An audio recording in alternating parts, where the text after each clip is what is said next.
Hello everyone, आप सभी का बहुत-बहुत स्वागत है। आज हम संस्कृत व्याकरण का सबसे महत्वपूर्ण टॉपिक जो है कारक बिल्कुल आसान भाषा में समझेंगे हम सभी।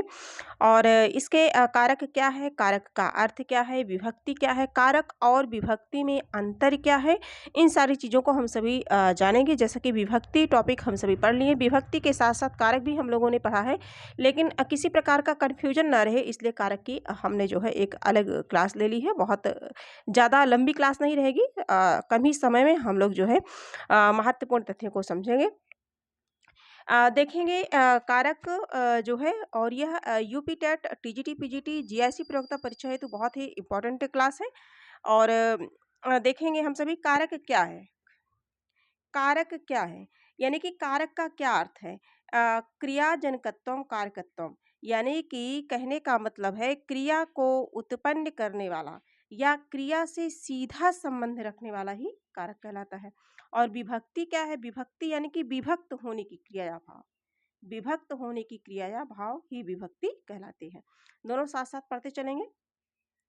जो शब्द क्रिया के साथ संबंध स्थापित करता है उसे कारक कहते हैं, है ना। क्रिया के करने, होने या उससे संबंधित विभिन्न भूमिकाओं को बताने वाले तत्व कारक कहलाते हैं। अब आगे हम देखेंगे कारक क्र धातु में ड़उल प्रत्यय के द्वारा जो है कारक शब्द बना है। और क्रियाम करोति इति कारकम, यानी कि क्रिया को करने वाला कारक कहलाता है। जिनका क्रिया के साथ सीधा संबंध नहीं होता उन्हें कारक नहीं कहा जा सकता। इसीलिए जो है संबंध और संबोधन कारक नहीं माने जाते हैं, क्योंकि क्रिया के साथ इनका साक्षात संबंध नहीं होता, सीधा संबंध नहीं होता या किसी भी प्रकार का इनका कोई सहयोग नहीं होता। इसलिए जो है संबंध और संबोधन को कारक की श्रेणी में नहीं रखा जाता है। तो टोटल मिलाकर के कारकों की संख्या कितनी है? 6 है। ठीक है। आगे हम सभी देखेंगे, शायद आप सभी समझ पाए होंगे कि कारक क्या है, कारक और विभक्ति में अंतर। कारकों की संख्या देखेंगे हम सभी, कारक की कुल कितनी संख्या है, ये प्रश्न बनता है, परीक्षा में बना भी है। संस्कृत में कुल 6 कारक माने जाते हैं। कारक चिन्ह हम देखेंगे विभक्ति, सातों विभक्ति के माध्यम से देखेंगे। और ये कारक है और ये इसकी पहचान है, चिन्ह है। प्रथमा विभक्ति कर्ता ने पहचान है, द्वितीय विभक्ति कर्म को, तृतीया करण से द्वारा, चतुर्थी संप्रदान के लिए, पंचमी अपादान से अलग होने के अर्थ में, षष्ठी संबंध काके की रारेरी नानेनी, सप्तमी अधिकरण में पै पर, है ना। और जो है संबोधन, यानी कि संबोधन को प्रथमा विभक्ति के अंतर्गत माना जाता है, वो परे। तो इस तरह से हम लोगों ने देखा विभक्तियों को, 7 विभक्तियां होती हैं और 6 कारक होते हैं। षष्ठी और सप्तमी हाँ, संबंध और जो है हाँ, संबंध और संबोधन को जो है नहीं लिया जाता है, क्योंकि इसका सीधा संबंध नहीं होता है।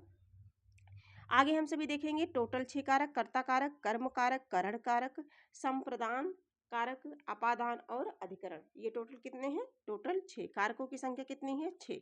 लेकिन इसी जगह पे जैसे अगर हम बता दें कि हिंदी में कारकों की संख्या कितनी है, हिंदी में कारक की संख्या 8 है और हिंदी में विभक्ति कितनी है? तो 8 ही है। ठीक है।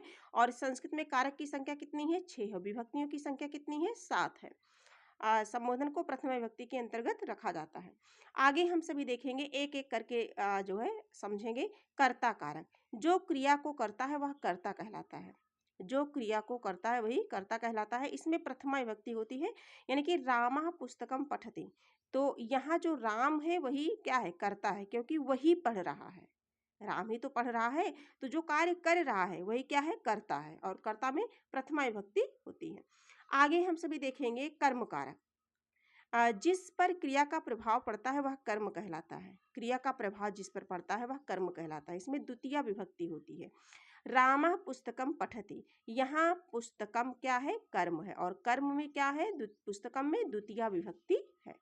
आगे हम देखेंगे तृतीया करण कारक। जिस साधन से क्रिया की जाती है वह करण कहलाता है। जिस साधन से, इसमें तृतीया विभक्ति होती है। जैसे राम कलम से लिख रहा है, किससे लिख रहा है? कलम से। तो रामा कलमेन लिखति, यानी कि एन लगा रहता है, कलमेन यानी कि कलम से।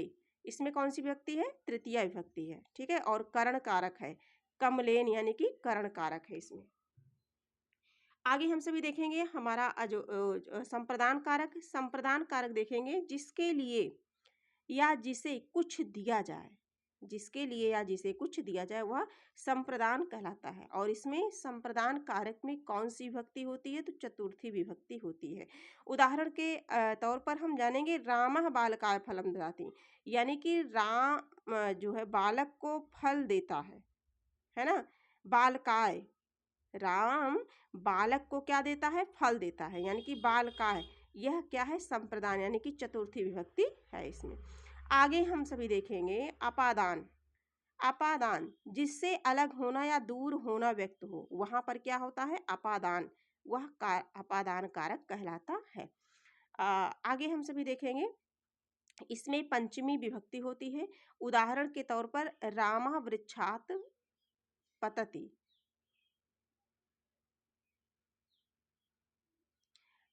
वृक्ष से गिरता है, वृक्षात, है ना?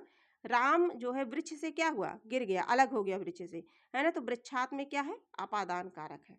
आगे हम सभी देखेंगे अधिकरण कारक, है ना? अधिकरण कारक जिस स्थान या आधार पर क्रिया होती है वह अधिकरण कहलाता है। और इसमें कौन सी विभक्ति होती है? सप्तमी विभक्ति होती है। रामा गृहे अस्ति, घर में, राम घर में है, तो घर में है यानी कि गृह अधिकरण कारक है। ठीक है, तो इस प्रकार से हम लोगों ने आज की क्लास में क्या देखा? कारक को देखा।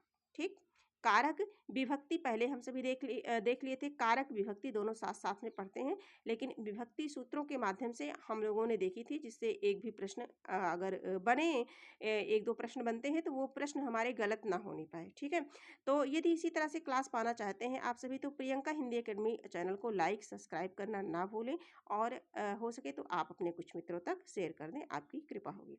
तो इसी तरह से क्लास पाने के लिए इस चैनल के माध्यम से यूपी टेट, टीजीटी, पीजीटी और जीएससी प्रवक्ता, बिहार शिक्षक भर्ती के लिए हिंदी साहित्य से संबंधित महत्वपूर्ण प्रश्नोत्तरी कराई जाती है, महत्वपूर्ण कंटेंट प्रोवाइड किए जाते हैं आपको, आप लोगों को क्लास कराई जाती है। आजकल हम सभी पढ़ रहे हैं हिंदी में जो अनिवार्य संस्कृत लगी होती है, अनिवार्य संस्कृत में रचना और रचनाकारों को बहुत डीपली, बहुत अच्छे से हम सभी ने गहन अध्ययन कर लिया है, और उम्मीद है कि जो भी प्रश्न बनेगा उसी में से बनेगा, उससे बाहर नहीं जाएगा, क्योंकि हम लोगों ने इतना जो है अध्ययन कर लिया है, इतना पढ़ लिया है कि उससे बाहर जाना ही नहीं चाहिए।